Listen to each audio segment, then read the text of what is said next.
Hiya folks, it's Will back once again for another fight card prediction. We're going to be breaking down UFC Fight Night 105 from Fortaleza, Brazil, as Vitor Belfort faces off against Kelvin Gastelum in our main event. Just want to say thank you for all returning to watch my videos. If you can please like, comment, subscribe. I'm really getting close to that 1,000 subscriber mark, which I never ever thought would ever hit. If some of you don't know, I'm going to be a dad. If you've been around a long time, you know a few years ago I was due to be a dad and I lost my little boy. But I'm going to be a father to a little girl come June this year, so I'm really trying to aim and hit that 1,000 mark by the time a little girl comes in the middle of June. So if you can please like, comment, subscribe, tell a friend to subscribe, that would really help me a lot, and I'd really appreciate that. Coming off UFC 209, up and down card, I feel a little bit silly. Some of the bets I made, I think my heart getting in the way over my head.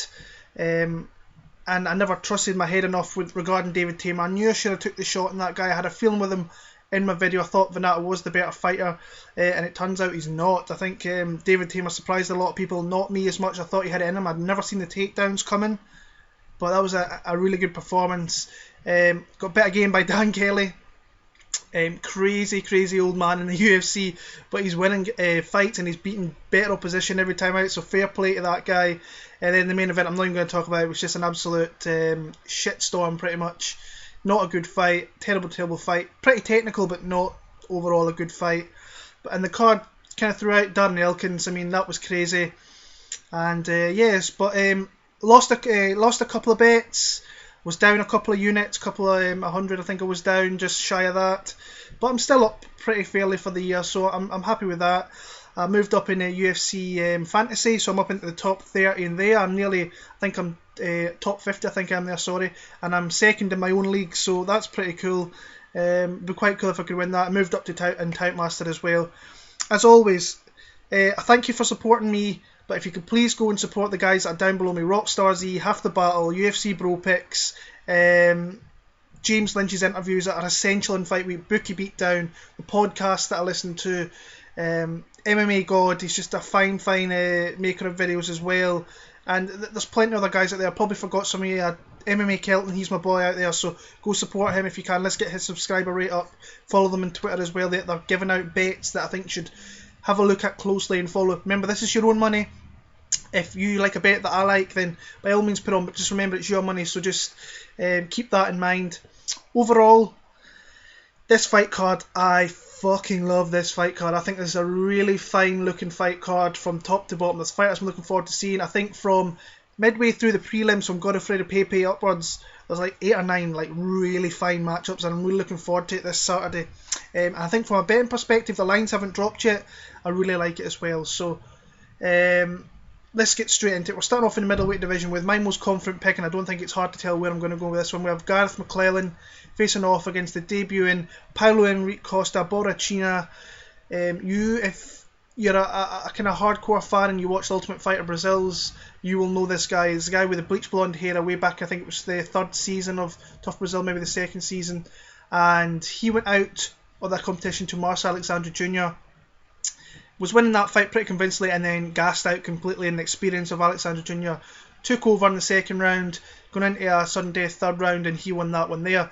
But ever since he's come out of the UFC, Costa has been just a wrecking ball, like just raking dudes, and via knockout, via submission, he's 8-0 coming in here. This guy has huge power in his left hand. He's really started to commit to it, and it's shown. Like, people on the Brazilian, now there's a lot of fighters in that Brazilian circuit, and there's not names you're not going to recognise. I don't recognise too many of them, but the guy is wrecking dudes. He was a jungle fight middleweight champion, and once he goes to the ground as well, he's very strong. He's very dominant down there. Don't think he's his strongest part. I think his striking is. His grappling's coming on, but the guy has a huge left hand. I think both guys are southpaws here, so that's something to keep in mind. But he's against Gareth McClellan here, who, let's brutally be honest, he is one of the worst fighters in the UFC, if not probably the worst. And that, I shouldn't be saying that, because I sit here and talk about fights, and I couldn't do 2% of what that guy's doing. But if I'm sitting down and breaking down fights, you're not going to get an easier gimme fight in your home country than Paulo Costa has got here. Let's just get that out there.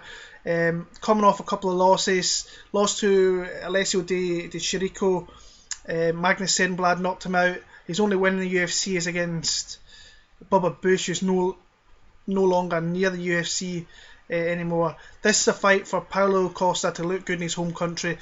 This guy's going to be a staple. If the line on this guy is good, I'm going to bet him very, very heavily. And DraftKings is going to be one of my essential core of 3 guys that I'm still looking into. But Paulo Costa is going to be one of them, because I think that I don't rate McClellan, and I think the guy's got some power. So first round TKO victory here. I don't see this lasting any longer than 3 minutes. I know that McClellan too is McClellan is very, very tough, but I think that just overall, I think that he will get blasted out here. I don't like his chances an awful lot. So yeah, I'm going to go with Paulo Costa, round 1 TKO victory there. Bantamweight division, Rani Yahya against Joe Soto. Now this is a really good fight. This could be one back and forth. If it goes to the ground, it could be very, very competitive down there. Rani Yahya, like both submission guys, Rani Yahya kind of uses it more to really just lie on people and dominate from there. And if he can find a submission, he will take it. But it's not something that he uses to really finish opponents too much. He did so against Johnny Bedford way back in the day. Very close split decision with Masanori Kanehara, which I thought he won. It was close, but he won. Matthew Lopez, I picked Lopez in that one because I always try and, when debut fighters come in, I know a little bit about them, maybe more than what some of the other breakdown guys do, because I watch a lot of fights outside the UFC. I thought he had a chance there, but just the opposition was a little bit too much, and he kind of ate him up on the ground. And then he beat Mishinori Tanaka, and Tanaka you can beat by just lying on him and put him on the ground. That's what Rani Yahya did in that one. But he's got Joe Soto here, who's coming off 2 victories of his own.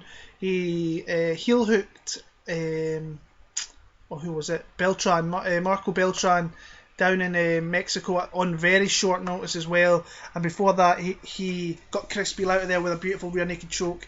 On the feet, I don't see either guy being advantageous over the other. Once it goes to the ground, I think that if Yahya gets on top, he can stay there. I think that Soto will look for submissions to try and advance his position and get himself in a better position than what he is. But I want to pick Joe Soto in this one. I think if this fight's going to be close, I can see Rani Yahya winning. I can see this being like another Kanehara fight, going to a split decision, being very close. Really want to pick Joe Soto. I think the smarter pick is Rani Yahya. I think even if the fight goes into third, he's got the little bit better gas tank, and if he gets it to the ground, I don't think Soto's going to get back to his feet. So pick there is going to be Rani Yahya via very close 29-28 decision. Featherweight division, Ronnie Jason against Jeremy Kennedy. I think that Ronnie Jason's on the decline. I think he has been for the last... when did he get popped with something? Was that not the fight against... I can't remember. I watched the fight earlier on as well. Let me have a look. Damon Jackson, the Leech, yeah. And he won that. That was like a couple of years ago there. He won that. It was a beautiful submission, but he popped for something. Then he lost to Dennis Bermudez. He got taken down pretty much all the time in that one, and he didn't look great. Bermudez can do that to people though, and look really good in fights, and he just kind of took him down and kept away from the submissions there. And that's how this is how I can see this fight going here. Ronnie Jason can at any time jump on a limb and really finish the fight if he gets that tight grip in there. I just think that Jeremy Kennedy is a lot better fighter than what Ronnie Jason is. I think he's smarter as well, and he's going to keep his neck out of there now. Jason can jump on it here and really get him. I could see that happening.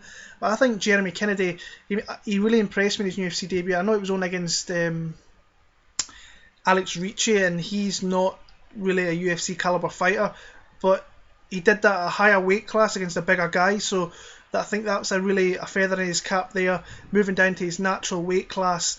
I really like him this one. I think as long as he doesn't leave his chin in there and gets put maybe against the fence. I think he can use footwork and angles to get takedowns, explosive takedowns. Bermudez got that. I don't think he's the wrestler like Bermudez is, but I do think he will get takedowns. Maybe jump for those single legs and make sure that he doesn't end up on bottom, but get this to the ground. Initially I was going to go Ronnie Jason. After watching some of the tape on Kennedy, I think Kennedy can get takedowns in this one, and I can see him winning a decision down in Brazil. So Jeremy Kennedy there for the win via decision. Moving on to the Fox Sports 1 prelims, lightweight division, Michel Prazeres against Josh Burkman. Josh Burkman, I don't think has any right being in the UFC anymore. Since he's came back, he's not looked good, and I think he's lost 3 out of 5 fights, or maybe it could have even before, with his lone win coming against KJ Nunes. I know there was a no contest against Lombard where he lost that one, but he lost to Patrick Cote, lost to Paul Felder, and then he lost to Zach Otto, who I thought he would have handled with the experience that he's got. I thought he would have won that fight pretty convincingly. Turned out that wasn't the case there. So Michel Prazeres, decent fighter. The guy's a fucking tank, so he's huge. He's missed weight last time out, which is something that he should kind of hopefully rectify this time. But he had a really dominant win over Gilbert Burns. Gilbert Burns really had jack shit for Michel Prazeres. Prazeres was taking Burns down, staying out of the jiu-jitsu that Burns has, but also in the feet he was hitting him with some big shots as well. Beat JC Cottrell, beat Valmer Lazaro, which he should never have won that fight. I like him in this one. I think he's going to get repeated takedowns. Burkman is the longer guy, so he's going to have to get inside that striking zone of Josh Burkman, but Burkman really doesn't have a hell of a lot kind of striking, so I'm going to go Michel Prazeres. I can see plenty of takedowns, plenty of dominant positions, and he might be a little bit of a sneaky play on DraftKings for the simple reason that he will get takedowns and he might jump to different positions, but Michel Prazeres for your decision is going to be my pick there. Welterweight division, we have Sergio Moraes against Davi Ramos. This is a late call up for Davi Ramos. He came in here for Max Griffin. I was looking forward to seeing Max Griffin again against Sergio Moraes, and as soon as I found out that he was out and we got this replacement, I went and watched some tape on him yesterday after I woke up from UFC 209 in the early morning. And the guy's very, very good in the ground, but I just don't see where he's going to trouble Sergio Moraes in this one. Both guys are going to cancel each other out in the ground. I think Moraes is still the better guy in the ground than what I think MMA wise he's the better guy for getting takedowns and maybe using his jiu-jitsu a little bit more than what Davi Ramos is. Watched his fight with Nick Piedmont at Phoenix FC 2. Watched his fight back at Bellator back in the day against Dave Rickles, where he started off very strong, got the takedowns on Rickles, was hitting him with some nice ground and pound, won that first round and then lost the fight from there, which I think he could have went on and won if he just had a little bit more in his gas thing. I think that might have been short notice, so that's something to kind of keep in mind.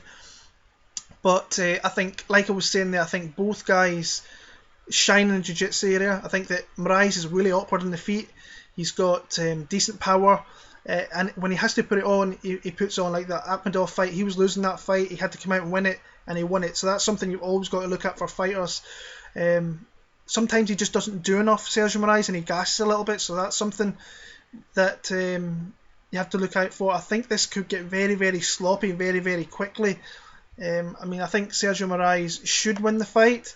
Wouldn't surprise me if Ramos wins it at all. You can go and watch some of his jiu-jitsu matches online. He's a pretty slick guy in the ground, but coming off that win over Zach Otto and the fight with Chagas, which I think he should have lost, I just think he's overall the better mixed martial artist, and that's where I'm going in this one. So I'm actually going to go an early to mid-round TKO victory for Sergio Moraes. Wouldn't be surprised if it goes to the judge's decision. I think the over, maybe 1-5 if it hits that, even the 2-5 might be. I'm going to try and find more stoppages going forward. I think this could possibly be a stoppage for Moraes, but wouldn't surprise me if it goes to decision. Sergio Moraes, third round TKO is going to be the pick there.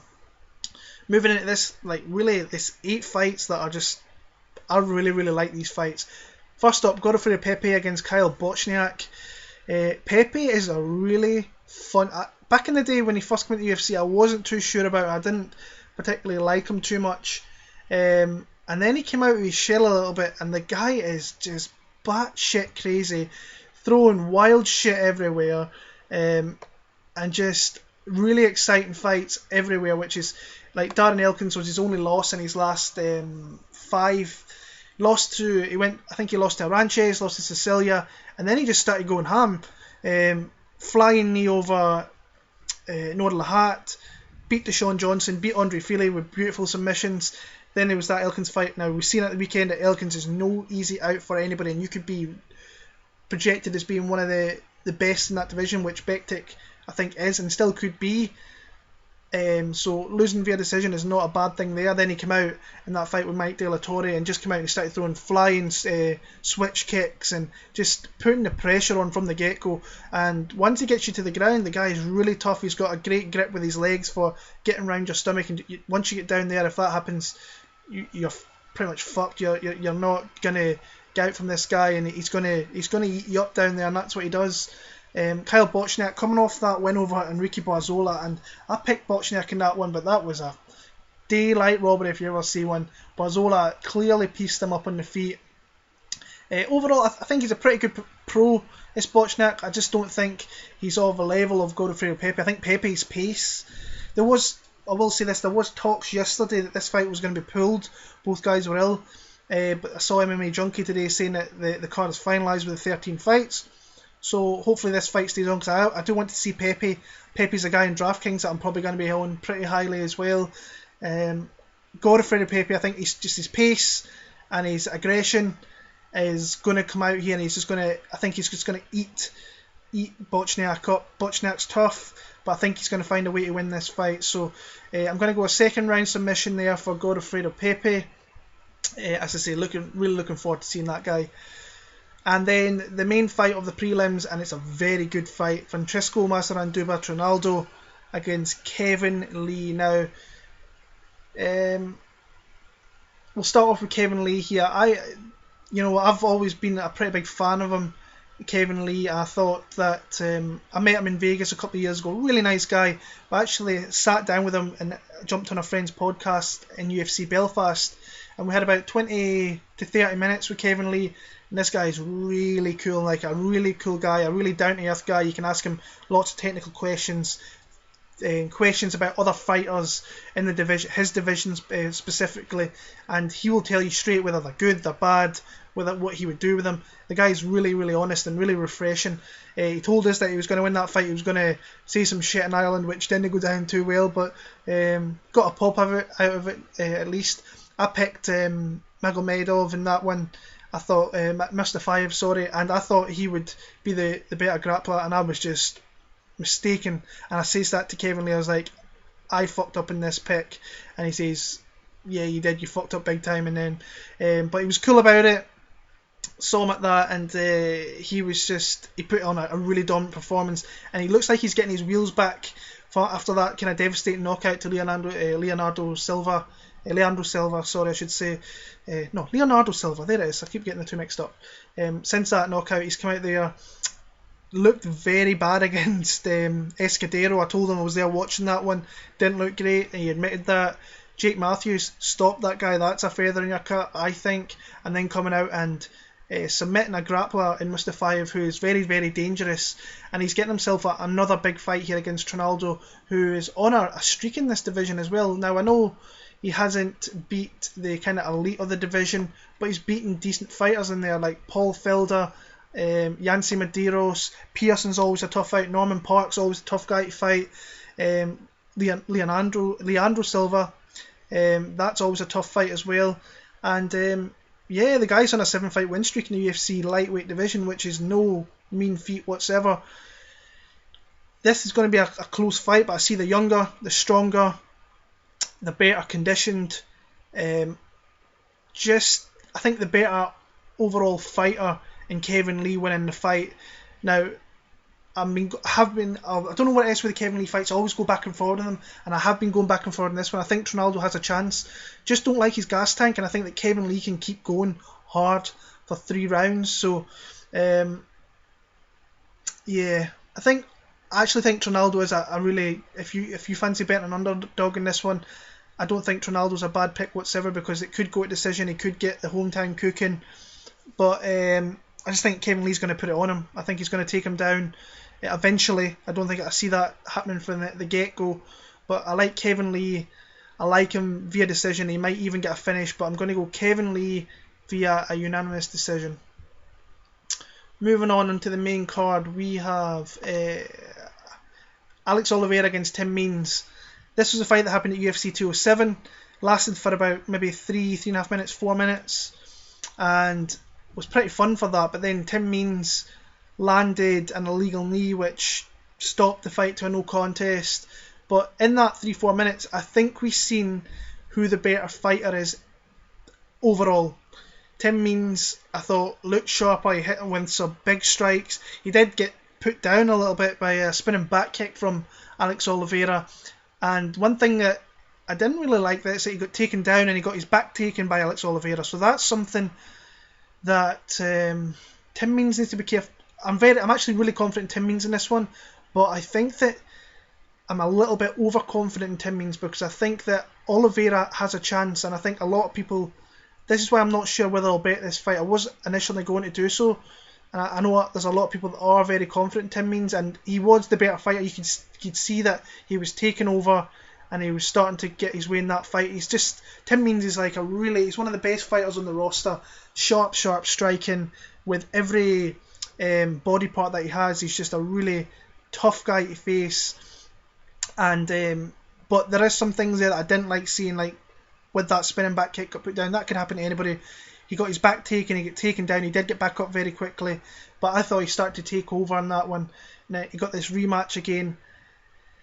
As I say, I was confident, I'm maybe a little bit too overconfident, but I'm going to go Tim Means. I'm going to go a second round stoppage. But you know what? Like Tamar last week, wouldn't surprise me one bit if Alex Oliveira wins this one. I just have a wee bit of weird feeling in this fight. I don't know whether I'll bet it. Keep an eye on my Capper Tech, Bet MMA tips. You will see if I do. Probably going to stay away, but I said that with a couple of guys last week and I went there like Rashad Evans, which I should have stayed away from. Tim Means TKO round number 2 is going to be my pick though. Women's bantamweight division with Bethe Correira against Marion Reneau. This is a little bit of an awkward one for me because I think that Reneau is by far the better fighter everywhere. But we have seen in the past she hasn't really put it all together and she's lost like close decisions to Ashley Evans Smith, and it screams one of those fights where it's going to go to decision and she may get screwed by the judges here because Correira could do enough in the feet as long as she doesn't get beat up too bad by Reneau that she can maybe do enough to kind of steal rounds, and that kind of scares me betting wise regarding her. So we'll start with Renault's last fight against Miliana Dudieva. I thought she looked very, very good. I was in the crowd watching that one. Actually rewatched the fight yesterday and she looked a lot better than what I see with my eyes. It's quite an awkward thing. A weird thing. You're there watching with your own eyes. You think she looks good, and then you come back and she actually looked a lot better than what she did. She led off with a beautiful jab, like a double jab as well. And once she knew that double jab was landing and Dudieva fading away, that she just kind of took over and was very, very tough for that fight there. And just when Dudieva started to slow, she started to take over drastically, very, very quickly. And once she got that S-guard position and she just started raining down punches, she looked really good. And I'm going to pick her in this one. But I think Bethe here, I thought she lost that fight to Jessica. This just smells of home cooking all over it. I don't know what it is. Not unless Renault is very, very dominant, gets her to the ground, beats her up down there.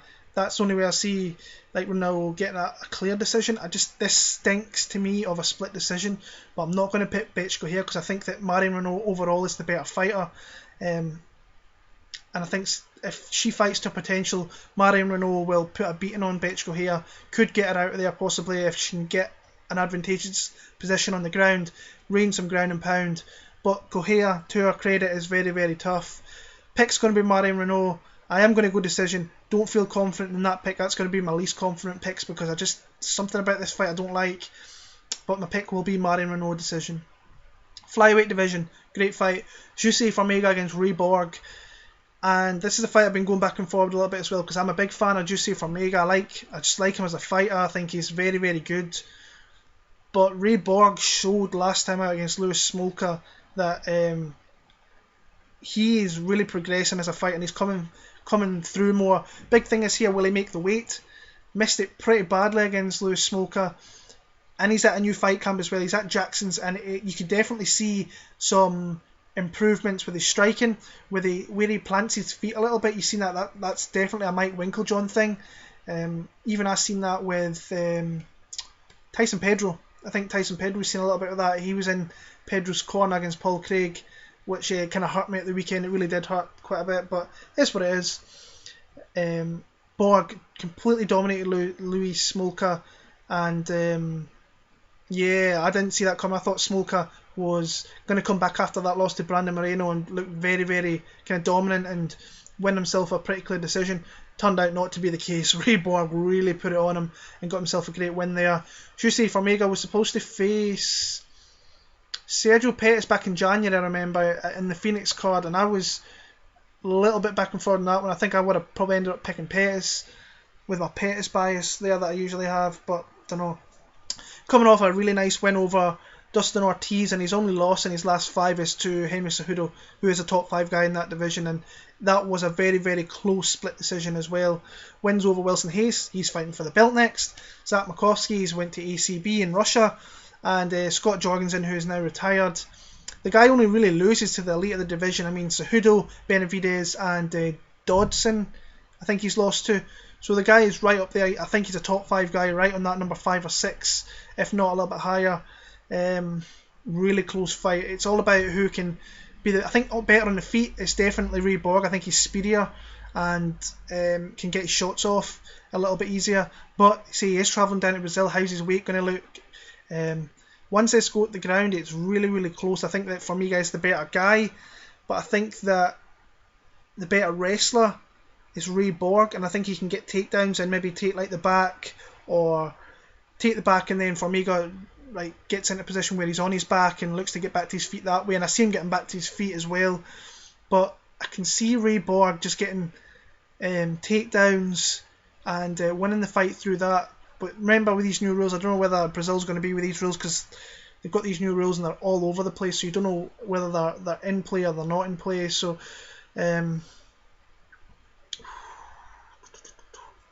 struggling with this one. I have been watching tape on them. I want to pick Formiga, I think, but I'm going to go Ray Borg actually. I've been kind of leaning most of the week, or most of the time, the last few days, over Formiga. But I think that Ray Borg, if his weight cut's right, and he can do enough in the feet to lead to him getting takedowns and winning rounds, then I think that he could win the fight. So I'm going to go Ray Borg. I can probably see him being an underdog in this one, not a bad bet. But I've got to remember we're in Brazil here, so home cooking could come in order. But I'm going to pick Ray Borg there. Via decision. Going to be close though. Lightweight division, Edson Barboza versus Beneil Dariush. This is a really good fight. This is another fight I'm not sure on. But Edson Barboza, I mean, he seems to be finding his groove and really putting it all together. Anthony Pettis, he just blitzed Anthony Pettis in that fight and he looked phenomenal. Gilbert Melendez, he looked phenomenal in that fight, put it all together. Melendez is kind of on his way out of the sport, I believe. Pettis might be his way out of sport as well. Last loss was Tony Ferguson. Can't say nothing, but that guy's the number 1 contender in that division after the fiasco that was last week.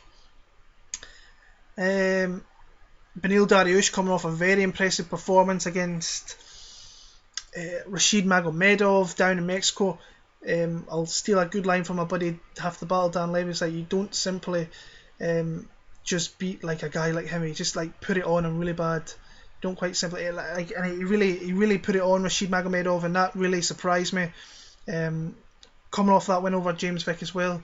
One simply does that wasn't trying to say that. One simply doesn't go down there and do that to Rashid Magomedov, and he did that and looked very good in doing so. And but Edinburgh, I think that Dariush potentially has a little bit of problem with speed strikers.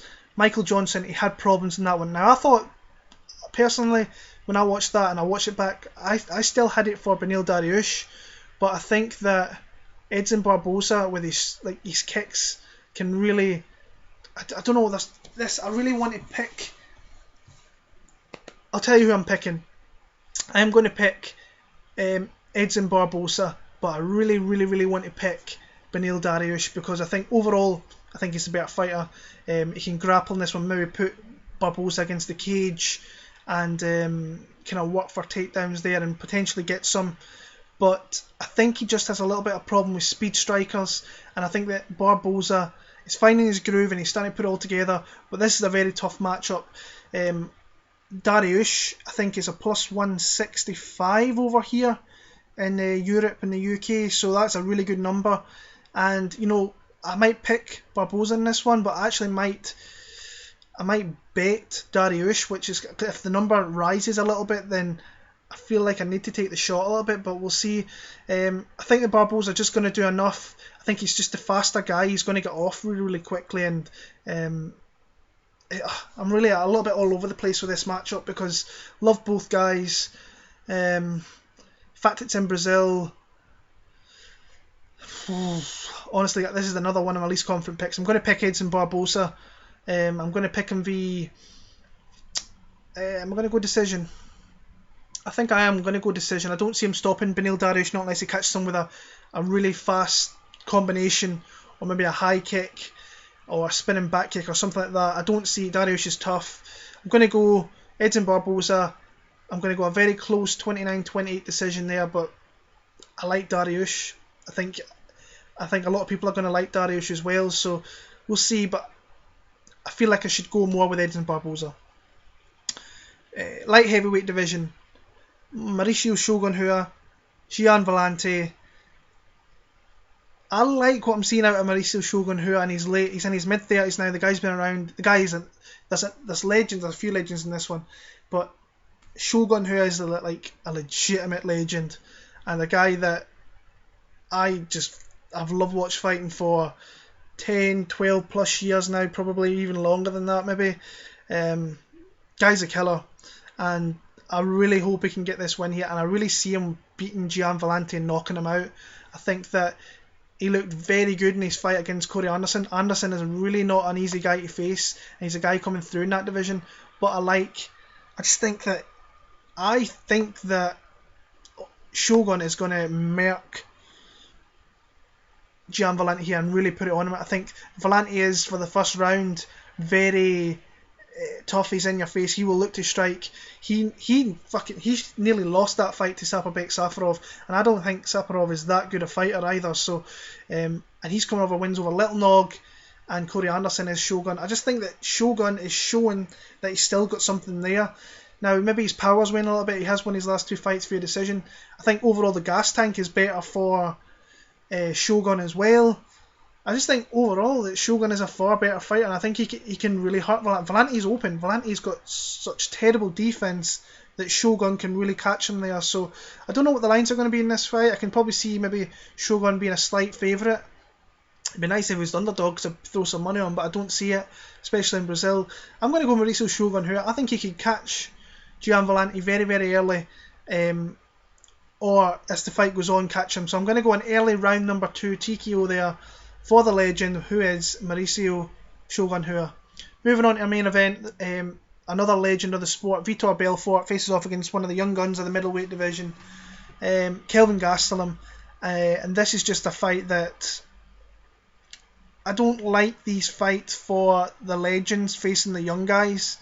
I think that's what he's being kept around for, is Vitor Belfort is kind of guys to fight to look kind of like good, and I think this is a fight where Kelvin Gastelum is probably going to look very good then. He's coming off a very good performance over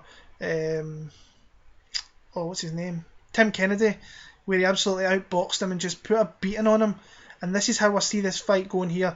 Vitor, as always, is very dangerous early on in the fight, and but he just doesn't throw enough. And as the fight goes on, it was really tough watching that fight with Musasi in Manchester, and you kind of see when you've seen Belfort walking out, he's kind of taking it all in. He knows this is his his kind of farewell appearances and stuff, and I just don't like that. I don't think he should be in it anymore. He doesn't really need to be. He's not going to win the title anymore. He's kind of been made a stepping stone for these younger fighters coming through.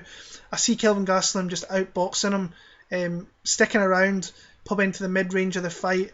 I think Kelvin Gastelum's got the far superior gas tank. It's something he's always had, is a really good gas tank. And I think he's got very underrated submission skills as well. So if this goes to the ground, I think if he takes his back, he's going to submit Vitor Belfort, even though Belfort's been doing jiu-jitsu for probably more than kind of 3/4 of their life than what Gastelum's even had. So it's I would like to see Vitor Belfort win, don't get me wrong, because I just like these old guys. I want to see them win fights and that, but I just see this being a stepping stone. I see this being a beatdown for Kelvin Gastelum. Unfortunately, I think his boxing's going to be too crisp, too sharp. As long as he doesn't get blitzed on, I think that he will lose this fight, and Gastelum will win this fight and Belfort will lose it. But my pick's going to be Kelvin Gastelum. I'm going to go a 3rd round TKO. I think once that first big clean strike lands on Vitor, he's going to look to just kind of fade away and crumble, be put against the cage, and I can see Gastelum just lighting him up a little bit. So pick's going to be Kelvin Gastelum, a 3rd round TKO, maybe even a submission. Kelvin Gastelum has to be picked. I just can't pick Vitor Belfort anymore.